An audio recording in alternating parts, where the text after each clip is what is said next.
Episode 3 DPpod. We have a new Super Bowl champion, the Seattle Seahawks, their second championship in franchise history. Not the best of games. We've seen better Super Bowls in recent memory.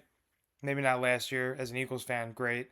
NFL fan, maybe good that they beat the Chiefs, but we haven't had a great Super Bowl in a couple years. But great defenses on both sides for the most part. Although it looked like New England's defensive line kind of not exposed, but maybe you could say that Seattle's offensive line was underrated. I know I talked about New England's offensive line, not the strong suit of their team, and clearly that was the case. Tons of pressures, tons of sacks. I don't know what the actual box score says. It says 6 sacks, but I thought they had 7. But possibly tied for the most in Super Bowl history. It was basically domination. I think at first Seattle didn't want to make too many mistakes, and that seemed like the game plan going in. Honestly, for both teams, essentially, they both took some shots early. Drake was under more pressure, obviously. Darnold moved better in the pocket. That was clear. He did miss JSN with for an early touchdown. I don't think it was the first drive, but first quarter missed him on a big play. But after that, they went up 9-0 first half. They once the end like mid second quarter toward halftime, McDonald and the Seahawks kind of knew like, all right, we don't make mistake. If we don't make a mistake, we'll be fine. Like if we don't make a mistake, we're gonna win this game, and it's kind of how it went. I saw was it Greg Jennings gave a pretty good analysis on Josh McDaniel not making a lot of changes on offense. They really didn't. I mean, they didn't blitz a ton, but when they did, they sent corners, they sent Witherspoon. Like he didn't normally blitz all year, but they put on a really good defensive game plan. I mean, May did make some passes though for sure, and once they finally got that momentum, they were down 19-0 until the fourth quarter. Finally got the touchdown. They didn't get past the 40-yard line until I think under 13 minutes to go in the game. So basically domination. I thought they had a little. I was talking to my buddy John, who was watching the game with. I thought after that first New England touchdown, I was like, all right, there's 10 minutes left, 9 minutes left. All they need is one stop. They just need one stop, and they did. They got a stop. They didn't. They got a 3 and out. Got the ball back. It was a great punt though. Put them on like the 1 or 2 yard line, and Drake May had a run up the middle, a couple short passes. Stevenson, they marched down a little bit, and then kind of unnecessary. I think it was like 2nd and 3. They go for a deep shot, and it was like 8 minutes left. I'm like, what is? And then obviously he threw it in triple coverage, and that was basically the game. That game sealing interception, but it just felt like experience versus non-experience in Darnold versus May. May wasn't really moving around the pocket well. It seemed like I keep seeing people making the joke about him seeing ghosts instead of Sam Darnold. Obviously, the old Jets fiasco back in the day, but it kind of was like that. You look at the box score, you're like, oh, he had 90 more passing yards than Sam, but I mean, Sam didn't take many chances early. He took a couple chances. He picked his spots. The only time he only threw one touchdown. It was the Barner one when they had short field. But Darnold did what he had to do. I mean, look, it wasn't the best quarterback performance in Super Bowl history, but he got the job done. First quarterback, I think, to play for 5 teams and win a Super Bowl with their 5th team. Pretty crazy. Good for him. That's the storyline there. But I think the main storyline, and I'll get to that in a minute. No, I'll talk about that now. I think the main storyline, and I've mentioned this in previous videos on TikTok and whatever, that you need to no longer is the times of like the great quarterback, the all time the top 2 to 5 quarterback is just going to will you to a championship if you don't have a good team around it, especially defense, especially offensive line. If you have no offensive line, you've seen it the last 2 years. Mahomes back against the Bucks Super Bowl, completely outclassed with the O line. Eagles dominated last year their D line, and obviously now this year with the Seattle D line and against Drake. If you don't have an offensive line and a solid, well built around team, you almost don't have a chance. Like Sam Darnold, maybe a top 10 quarterback. I don't know if I'd say top five right now. I don't think he's top five. You could make an argument that he's a top 10 quarterback right now, but that's like the same argument with Jalen Hurts that we had last year. You know, he had MVP esque season, or he's had a couple MVP.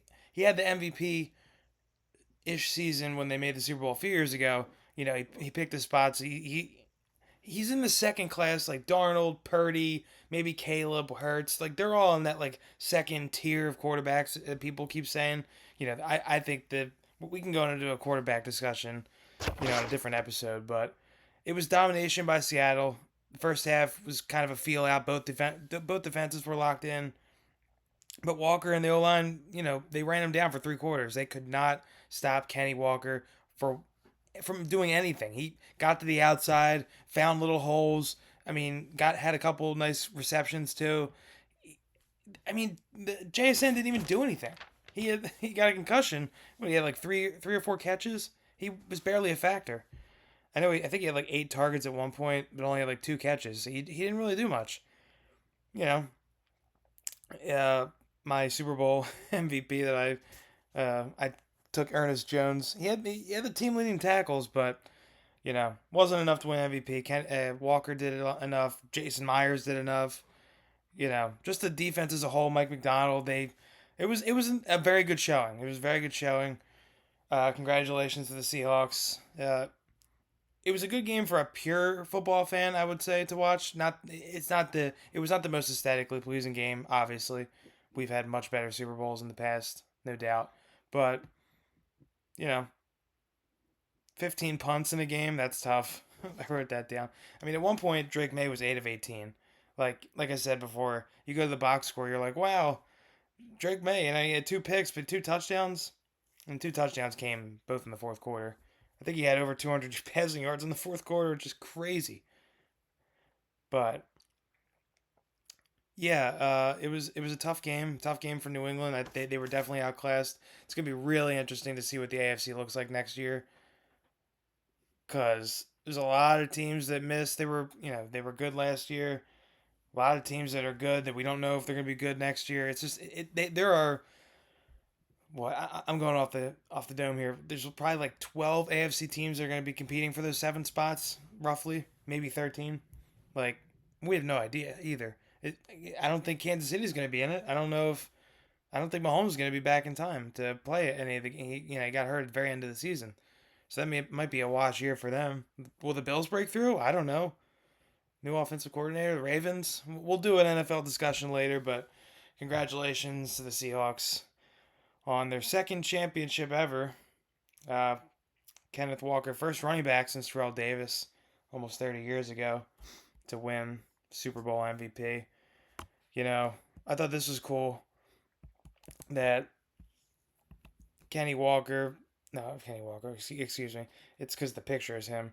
The Seahawks' first Super Bowl champion ever to go their entire postseason without committing a turnover, and Sam Darnold led the league in turnovers this year. That's crazy. That is a crazy adjustment. That's all credit to McDonald, that coaching staff, obviously Sam and Kubiak himself, who's going to the Raiders.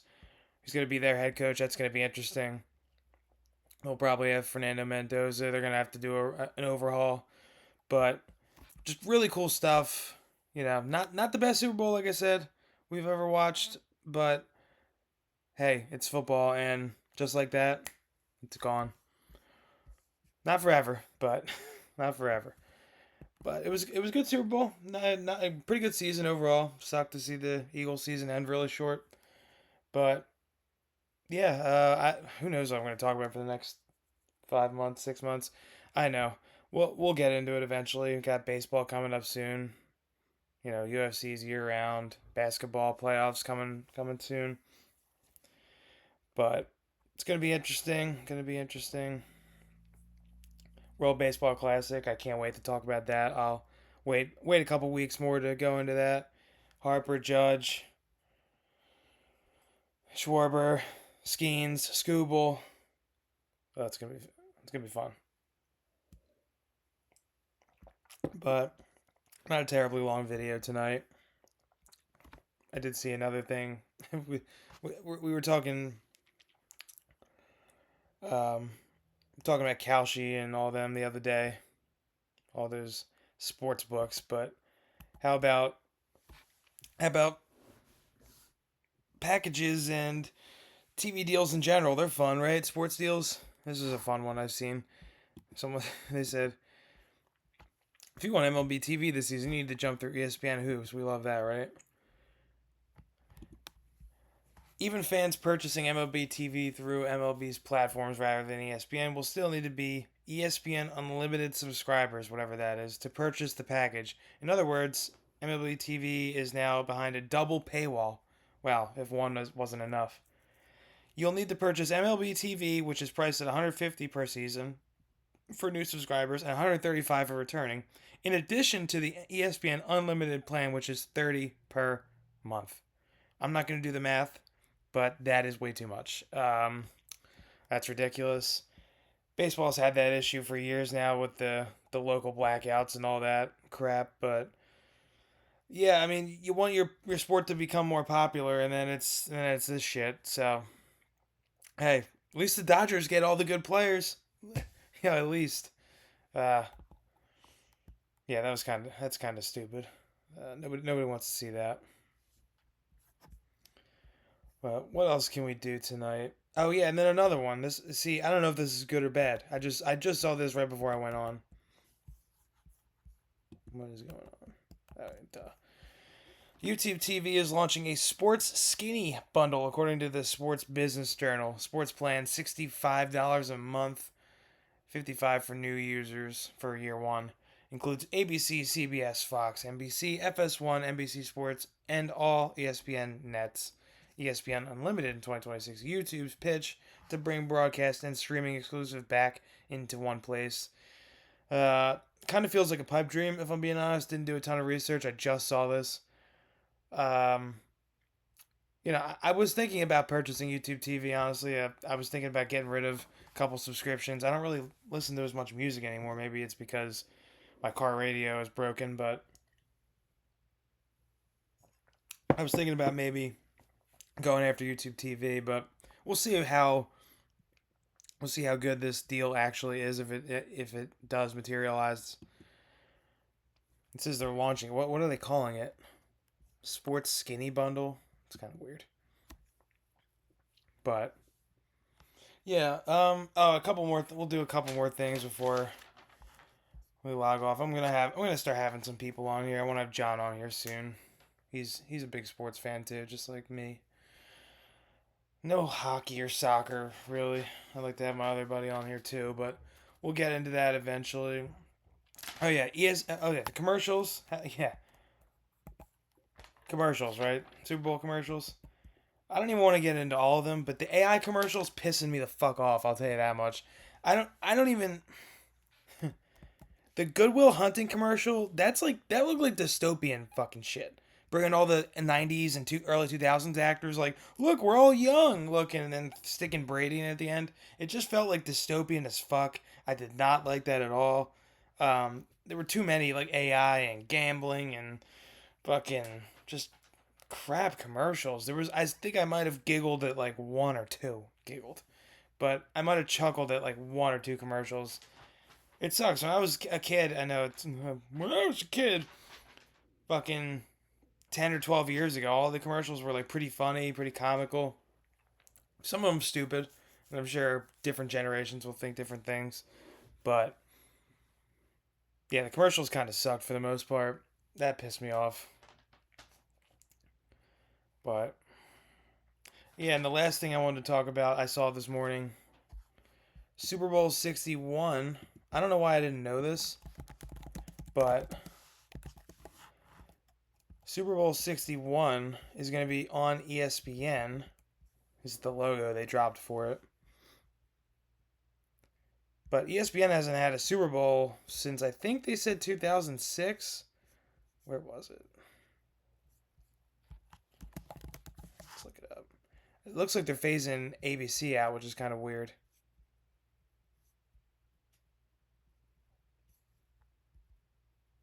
I can't find the post I was looking for, but I am excited for that. I'm not an ESPN fan for the most part. I mean, they were a big part of my childhood, but hold on a sec. But hearing Bug and Aikman on another championship game, that would be nice. I miss Joe Buck calling baseball games. I used to hate Joe Buck when I was a kid. I fell for that. Uh, fell for that trick, not trick, but that narrative when I was young. But he was not as entertaining as an announcer as he's been the last decade or so. One of my favorite baseball announcers of all time. I think football has some of the best announcers, honestly. And Nance, I'm not a huge fan of Romo, but Nance, Tariqa is great. Brady's pretty good. I like Burkhart with him. Like they got NFL's got a lot of really good announcers, and if Joe Buck and Aikman, which they probably will be the announcers for Super Bowl 61 next year, that'll be cool. I like having. I think the last one that Buck did was, I want to say the first Kansas City Niner Super Bowl a couple years ago, like 4 years ago or something like that. 3 or 4 years ago. So that'll be cool to see. Uh, yeah, that's it for episode 3. You know, I don't know how many a week I'm gonna do. Haven't really figured that out. I'm kind of going on the fly with this, but plan to have some guests on soon. Some Super Bowl recaps with other people. Some baseball, basketball talk. We got a lot going on soon in the coming months. World Baseball Classic, like I said, Olympics going on. UFC White House in the next few months. It's gonna be a busy 2026 for sure, and I'll make sure to be busy here so I can inform and entertain whoever is watching. So thanks, guys, and I will see you on the next one.